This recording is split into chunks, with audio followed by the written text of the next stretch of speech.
Welcome back to the CS Podcast. I'm your host, Chris Shanafel, and I gotta say it's a true pleasure to welcome back onto the show the godfather of sports talk radio, Chet Coppock, to talk Chicago Bears as they ended their season falling to the Green Bay Packers on Sunday, 33-28. Thanks for joining the show, Chet. How's it going? Chris, no runs, no problems. How you doing?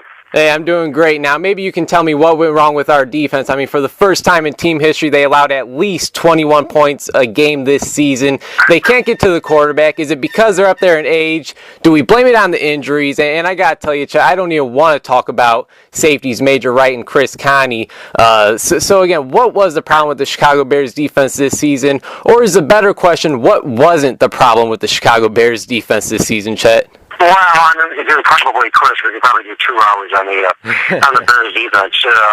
I've been around Chicago Bear football as a reporter for about 45 years, and this was bar none the worst run defense, and for that reason, probably the worst overall defense I've ever seen.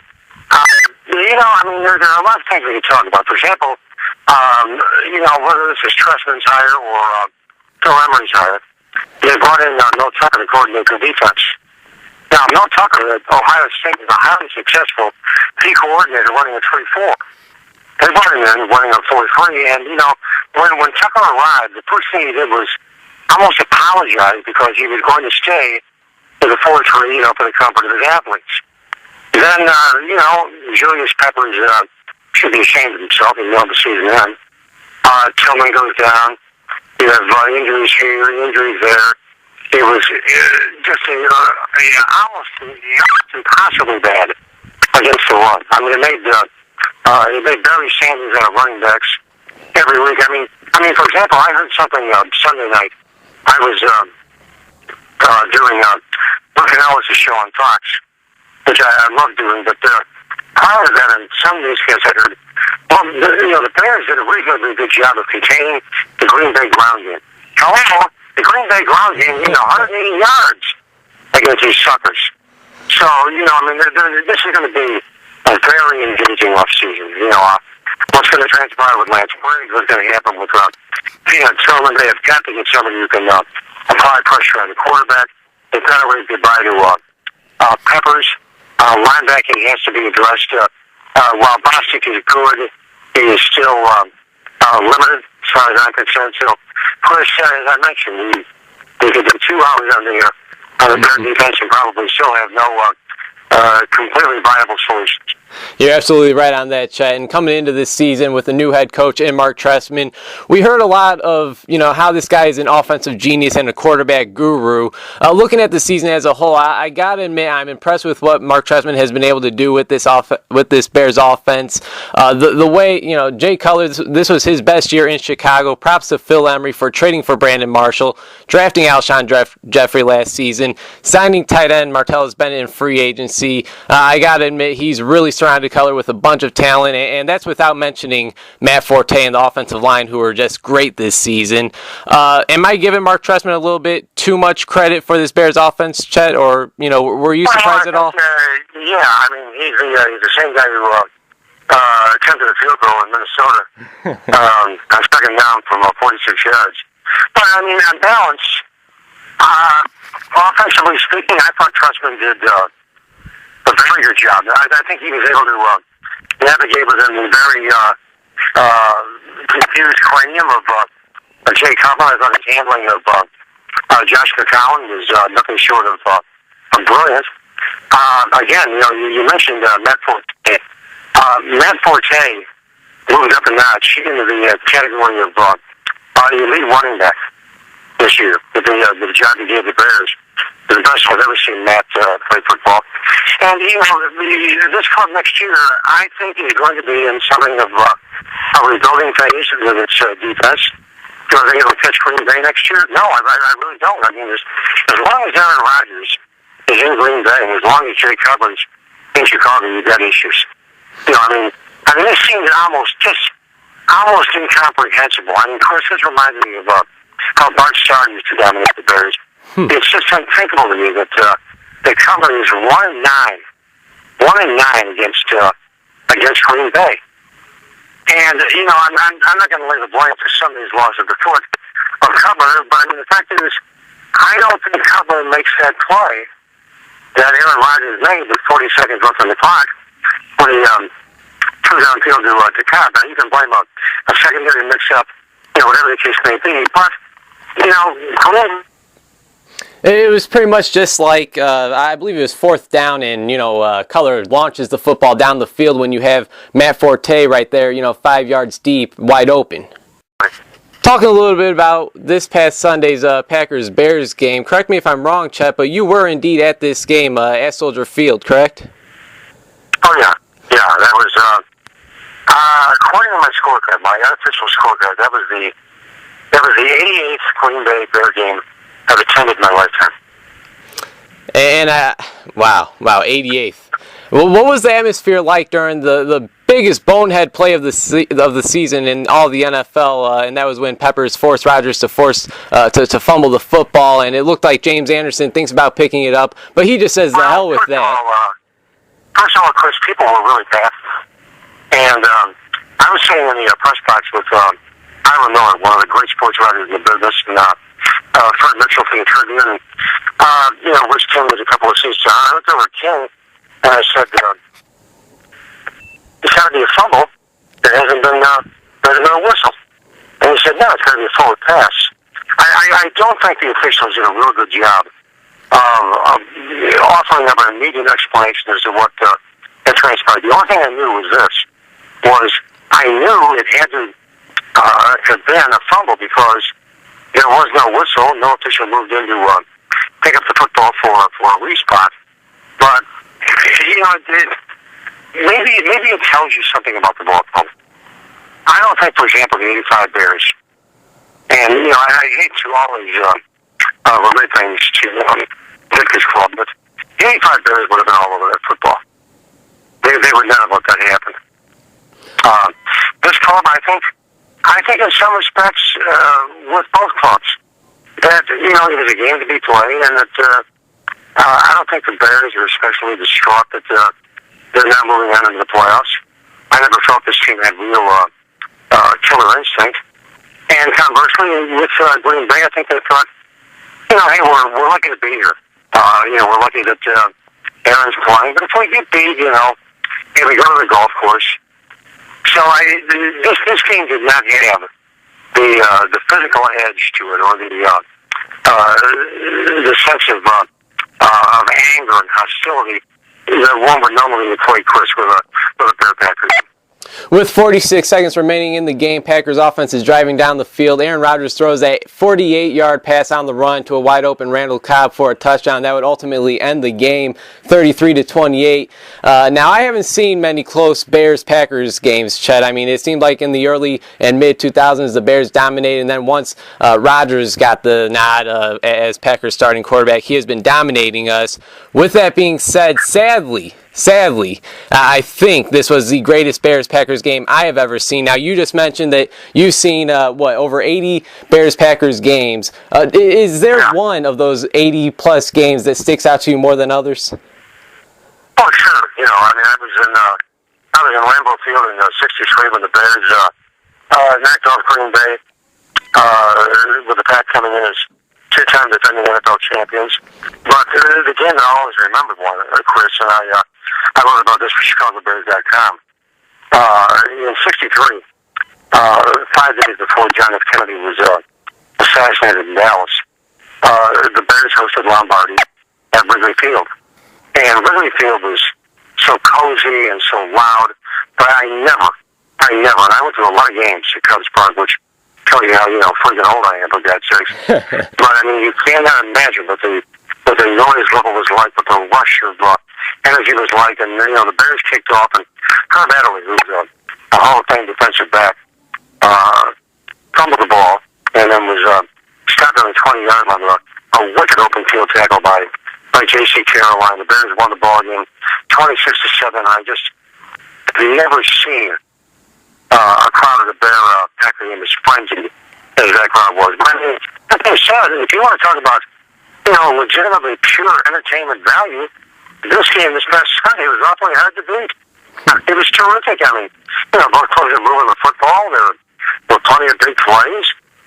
It was wide open. It was kind of like a playground game where the last guy who touches the ball wins. So and I like that because I hate to say this, Chris, because it makes me sound like I'm ready for a plastic spoon in a wheelchair. But the National Football League is not as fun to me now as it was 15, 20 years ago. Too many rule changes, too many timeouts, too many reviews. It's gotten to a point in time now where frankly, a good college game will intrigue me as much or more than the National Football League game. I mean, I used to religiously watch. If the Bears were playing at noon, I would religiously watch the second game, whatever it was on television. That's not the case anymore.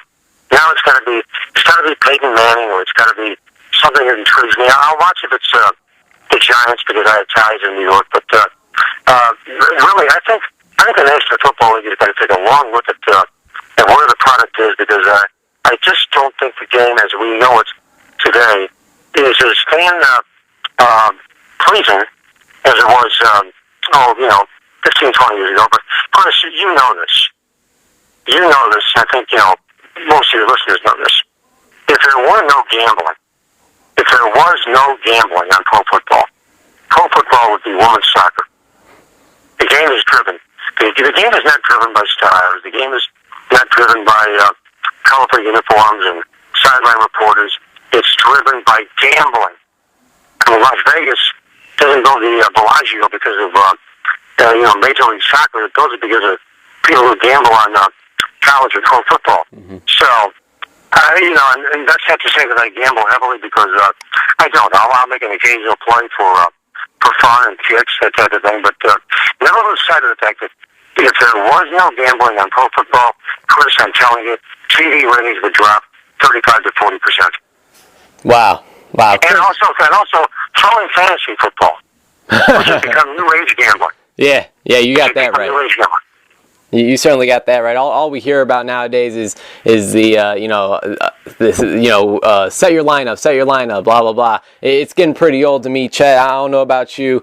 Chris Janfeld talking with the godfather of sports talk radio, Chet Coppock. And back to today's Chicago Bears, Chet. This was the final year on Jay Cutler's contract. He ended the season with over 2,600 yards, 19 touchdowns, and 12 interceptions. Of course, he was out for a few games, and that was when Josh McCown played the best football of his career, which I think is a great credit to Josh McCown, Mark Trestman, and the talent of this Chicago Bears offense.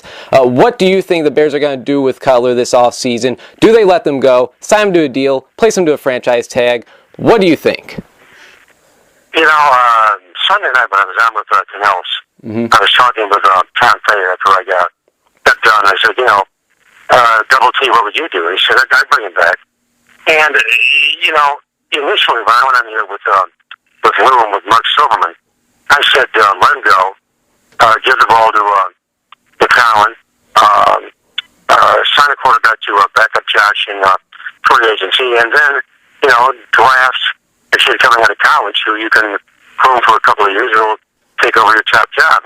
But, the more I think about it, this is such a quarterback-dry league right now. My gosh, Chris, you've got 96 slots available. I'm telling you, there are only about 7 or 8 really premier quarterbacks in the NFL, and there are about 30 guys who are, one apple or another, and the rest of them may as well be shoveling snow for heaven's sakes. So if I'm the Bears, I'm not going to sign to go long term, at least not yet. I'm going to franchise him, help out a little bit, but it's running college. You're making $16 million. But I would keep Josh McCown on the roster, but I would as early as round 3. I would give strong consideration to drafting a quarterback. If there's a guy out there you like. I mean, this club has so many needs right now on defense that have to be addressed that, logically speaking, I don't believe they can be fully addressed during one off season. Wow. I was going to say, hopefully next season we'll be talking and, they'll be competing for Lombardi Trophy, but it certainly doesn't seem that way, does it, Chet?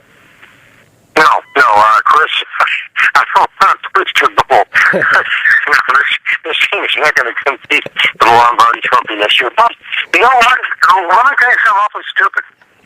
This would have been, I guess, 2005. I remember sitting in the press box one day with, it might have been Michael Wilbon, and saying, I really don't like this club. And Wilbon said, why? He said, this club is going to be in the Super Bowl next year.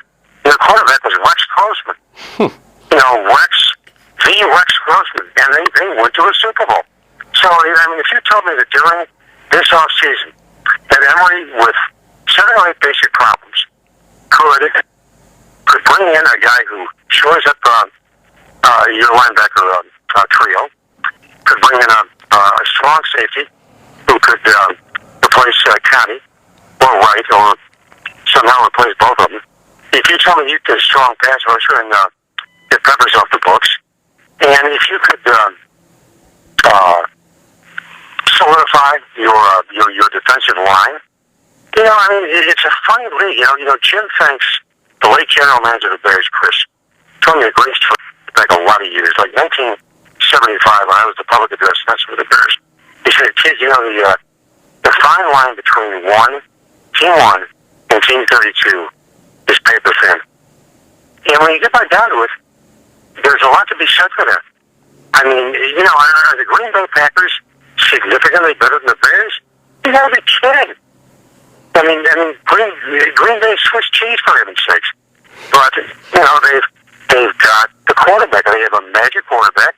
Just like, when Brett Favre was beating the daylights out of the Bears back in the 90s. Favre had such domination on the Bears, and the officials should have stopped the fight, but it doesn't take that much. For example, we're not having this conversation right now if Robbie Gold makes good on that 46-yard field goal. Mm-hmm. You're absolutely right about that. You are absolutely right about that. Wasn't a big fan of that second down field goal attempt anyway, but I'm sure we wouldn't be talking about it, like you said, if Robbie Gold decided, if he hit that. And Chet, with all that being said, I gotta say, it's always a great pleasure speaking to you. Unfortunately, our Bears will not be in the playoffs competing for that Lombardi Trophy this season. Chet, once again, as always, it's always a great pleasure. Before I let you go, is there anything you'd like to plug on the air for myself and our listeners? I wish all the listeners the greatest of New Year's. May all their wishes be fulfilled. May the Rolling Stones tour again in Chicago. That's taking care of my age bracket. For your age bracket, may Justin Bieber tour again in Chicago.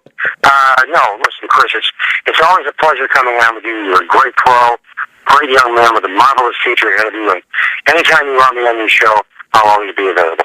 Hey, thanks so much, Chet, and Happy New Year's to you and your family. Wonderful. Thank you very much, Chris.